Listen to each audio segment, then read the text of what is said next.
Tatatachan con todos ustedes, Super David Mel Schumann.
diving deep into Super Davidism, and specifically how his love for James Bond sparked his own creation. No. Doce, his own espionage character. It's amazing how the stuff we see early on really shapes us as creators. Absolutely. Yeah, for this deep dive, we're going to be checking out a bunch of his stuff. YouTube videos, iVox audios, and even some snippets from his novels.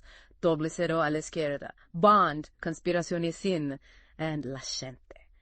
Cero a la izquierda. Looking forward to it. So right off the bat, it's super clear that Super Davidum is a huge film buff. Like seriously, the guy loves movies. And it all goes back to his childhood. Oh, interesting. Yeah. He talks about how his grandfather, a cinema usher, and his mom, who was a total film enthusiast, they basically surrounded him with movies from a young age. Wow, what an upbringing. I mean, talk about a foundation for a love of film. Right. It makes you wonder if they ever pictured him creating his own stories, you know? Like, did they realize they were nurturing this passion that would eventually lead him to become a storyteller himself? I mean, probably not, right? But it just goes to show how powerful those early influences can be. Totally. You don't just absorb the stories, you absorb the whole experience. The atmosphere, the emotions, sharing it with people. Exactly. And for Super David, a huge part of that was James Bond. He's incredibly open about how those films, especially the ones he saw growing up, shaped his idea of what great cinema is. He's upfront that his Bond rankings are totally subjective, based on his own experiences watching them, often with friends, in these local rerun theaters in Spain called Cine de Barrio. That's so cool. That personal touch really adds another dimension to his perspective. It's not just about critical acclaim, it's about that connection to the films. For sure. So for anyone not familiar with Spanish cinema culture, these Cine de Barrio were more like community hubs than fancy theaters. They'd show older films, and the atmosphere was always super lively. Gotcha. So it was more about the shared experience than seeing the latest blockbuster. Precisely. It really drives home the point that access to art isn't always about those big flashy premieres. Sometimes it's those more intimate, shared moments that have the biggest impact. I couldn't agree more. Now get this. Super David doesn't hold back when it comes to his love for Bond. He flat out says that Bond films are the peak of cinema, even better than the Marvel Cinematic Universe. Bold statement. Where do you stand on that? Honestly, I can see where he's coming from. I mean, the Bond films have got it all. Exotic locations, the thrill of the chase, those suspenseful moments. There's a little something for everyone. Right. And that formula, even if it seems simple, it really taps into something universal. That desire for adventure, the good guy winning in the end, a little touch of glamour. It's escapism at its best. Definitely. So how does this lifelong Bond love translate into Super Davidum's own creative work? Well, his novel Cero a la izquierda introduces us to David, which, funnily enough, is actually Super Davidum's real name. Wait. Really? Yeah. And guess what? Just like a classic Bond setup, David gets pulled back into the world of espionage. Classic. I love it. So we've got the author inserting himself into the story. That's interesting. Right. But there's more. It gets even more meta. Super Davidum sees his character, Cero, which means 00, as more than just a character in a novel. He's actually hinted that Cero might pop up in other stories, maybe even become a recurring character in this big, interconnected fictional universe he's working on. Whoa! So it's like he's building his own little multiverse, just like Marvel or Star Wars. That's ambitious. Exactly. He even describes the novel as a preamble to this grander narrative, hinting that Cero's journey is just getting started. And it all ties back to his love for Bond. I mean, can you imagine the possibilities? This is getting good. Let's take a closer look at those Bond influences in part 2 of our deep dive. You got it. We'll be right back after the break. Stay tuned. All right, welcome back to our deep dive. We're digging into Super Davidum, his love for James Bond, and how it all led to his own spy character, Cero. Last time, we talked about how Super Davidum's childhood was basically a film lover's dream, thanks to his mom and grandfather, and of course how that led to his deep appreciation for Bond, James Bond. Yeah, absolutely. So let's get down to it. How do we actually see those Bond influences play out in Cero's world? I mean, on the surface, they both have that spy action thing going on, but is Cero just a Bond copycat? That's the big question, right? Like, how much is inspiration, how much is unique? Well, Super Davidum makes it clear he's a huge Bond fan, but he also wanted to create a character who, stands on his own. Makes sense. So where do we see that? Well, for starters, Cero's adventures also take us all over Europe, just like Bond. He's in Madrid, Berlin, Geneva, even goes to Scotland, just like 007. Oh, nice. following in those iconic footsteps. Totally. And the action's definitely there. Car chases, explosions, sneaking into top secret places. Yes. All that classic spy stuff. Classic. So what makes Doble different? It's all about his personality. Super Davidum describes him as more grounded, less flashy than Bond. It's like Bond seems to love the thrill of it all, while Doble is more weighed down by it, I guess. Interesting contrast. It's like a different side of the spy coin. Totally. You know, Bond's always so charismatic, always in control. Doble though, he's wrestling with the consequences of his actions, the tough moral choices. There's a darkness to him we just don't see in Bond. Yeah, I see what you mean. It's a darker, grittier take on the whole spy thing. Right. Remember those scenes where Doble is going deep undercover, exposing conspiracies? It's not just about stopping some evil villain. It's about confronting the really dark side of power. You know, corruption, those big systemic issues. Yeah, definitely. It's like Doble is fighting for something much bigger, something more morally gray. Exactly. And that struggle, that internal conflict, that's what makes him a more complex, maybe even more relatable character. He's not just a smooth operator who gets the girl. He's more human, more flawed. Yeah. He's a guy dealing with his past, the weight of his choices, the responsibility. So it makes you think, how did Super Davidum come up with this take? You know, was he purposely trying to flip the Bond formula? Or is it more like reflecting his own view of the world? That's a really interesting question. Maybe it's a bit of both. I mean, he obviously wants Doble to be his own character, but it also could be his way of commenting on how espionage really works, you know? The tough choices, the moral gray areas. Absolutely.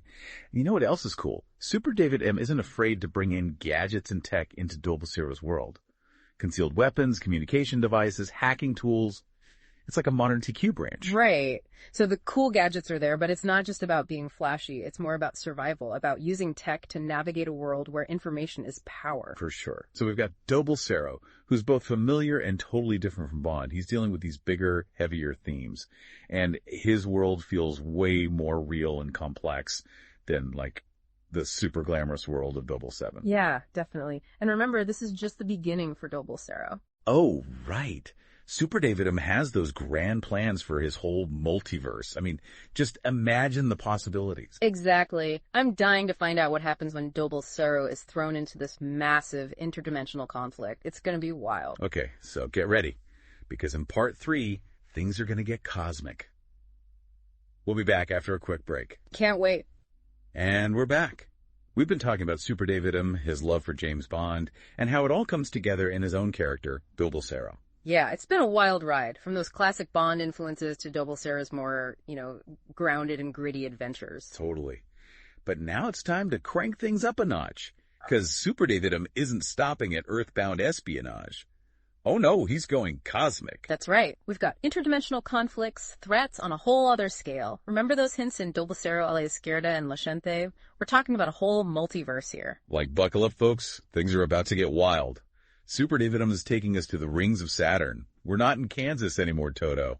And that's where it gets really exciting. It's not just about telling a bigger story. It's about expanding Doble's world, bringing in new characters, new problems to solve, and the scope. It's huge. Right. It's like we've already seen Doble wrestling with some tough moral choices in the world of espionage. Now imagine that, but ramped up to 1 million. The fate of, like, entire galaxies is on the line.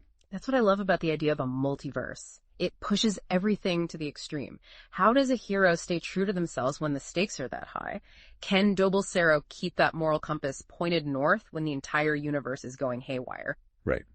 And how will his style, that whole grounded, almost world-weary approach to espionage, how will that hold up against these cosmic-level threats? Will he have to change, become more like Bond, more ruthless, more decisive? Maybe. Or maybe he finds a way to stay true to himself, even when the universe is throwing everything it's got at him. It's like, how does a hero adapt when the rules of the game totally change? Exactly. And those Bond influences, how will they play out in this crazy new context? I mean, will we see Doble rocking some futuristic gadgets, teaming up with aliens, maybe even hopping through time and space? Who knows? The possibilities are endless, and that's what's so exciting about what Super Davidum is building. He's taking those classic spy elements, the action, the mystery, the larger-than-life characters, and blending them with this huge, universe-spanning story. It's like, if you're into spy thrillers, science fiction, or just stories that blow your mind, Super Davidum is your guy. start with doble cero a la izquierda, but who knows?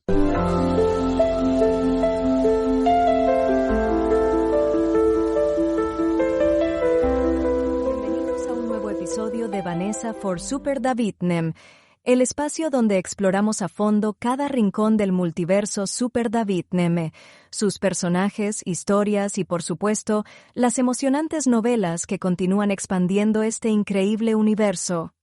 Hoy tenemos el placer de hablar de una de las obras más divertidas, intrigantes y con el toque de humor característico de Super Davidem. Doble cero a la izquierda. Si alguna vez te has preguntado qué pasaría si un espía completamente inexperto, con más dudas que certezas, termina involucrado en una misión de alto riesgo, entonces esta novela es para ti. Doble cero a la izquierda nos presenta una historia de espionaje única, llena de giros inesperados, situaciones cómicas y personajes inolvidables.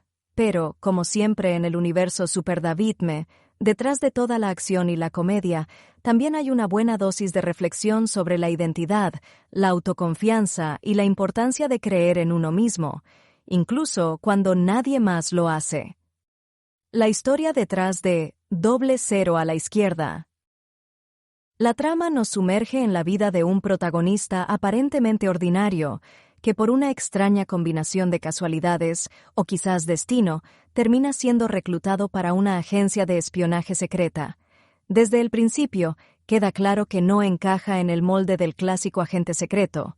No tiene habilidades de combate extraordinarias, ni una inteligencia deslumbrante, ni siquiera la actitud arrogante que solemos ver en los héroes del género. Lo que sí tiene es un sentido del humor que lo salva en los momentos más críticos y una capacidad única para convertir cada situación en una oportunidad inesperada. A lo largo de la novela, el protagonista deberá enfrentarse a misiones cada vez más absurdas pero peligrosas, desde infiltrarse en organizaciones criminales con identidades ridículas hasta resolver misterios internacionales, mientras intenta no meter la pata. Lo genial de esta historia es cómo se juega con la idea del héroe accidental, explorando la idea de que no siempre los más preparados son los que terminan salvando el día. Personajes que dan vida a la historia. Uno de los grandes puntos fuertes de Doble cero a la izquierda es su galería de personajes secundarios. Desde el mentor sarcástico, que nunca pierde la oportunidad de recalcar los errores del protagonista, hasta la femme fatale, que resulta ser mucho más de lo que aparenta, cada personaje aporta una capa adicional de profundidad y diversión a la historia. La relación entre el protagonista y sus compañeros de misión es otro elemento clave que aporta grandes momentos de comedia y tensión a partes iguales. Los antagonistas, por supuesto, no se quedan atrás. Los villanos de esta historia son una mezcla perfecta entre lo ridículo y lo temible. Desde científicos locos hasta mafiosos con un sentido del humor cuestionable, cada uno presenta desafíos que ponen al protagonista en situaciones comprometidas de las que solo puede salir con su ingenio, o con mucha suerte. El estilo de Super Davidem en todo su esplendor. Si ya eres fan del trabajo de Super Davidem, sabrás que su estilo es una mezcla inigualable de sátira, acción, cultura pop y filosofía de vida.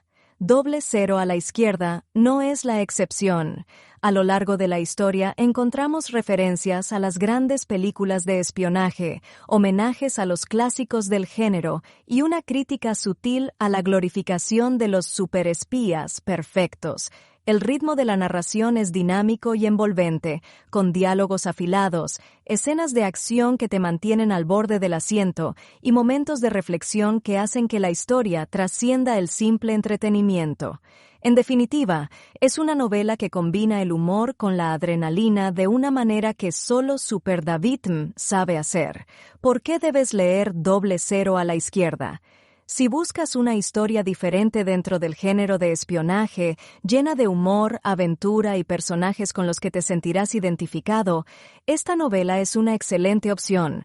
Es una lectura ligera pero a la vez profunda que te hará reír, emocionarte y reflexionar. Además, forma parte del multiverso Super David TM, lo que significa que hay muchas conexiones y guiños a otras historias del autor, algo que sin duda los fans disfrutarán. Y lo mejor de todo es que ya puedes hacerte con tu copia en formato Kindle y comenzar a disfrutar de esta increíble aventura. Solo tienes que visitar el enlace de la novela y dejarte llevar por la acción y las carcajadas. ¿Qué dicen los lectores? Desde su lanzamiento, 00 a la izquierda, ha recibido excelentes comentarios de los fans de Super David, quienes destacan su frescura, originalidad y la forma en que rompe con los estereotipos del género de espionaje. Muchos la consideran una de las novelas más accesibles para quienes aún no están familiarizados con el universo Super David TM, pero también una joya para quienes han seguido la evolución del autor a lo largo del... Un viaje asombroso de la Tierra a los confines del universo. Yo también he escrito mis propias novelas. El multiverso Super David. No se lo pierdan.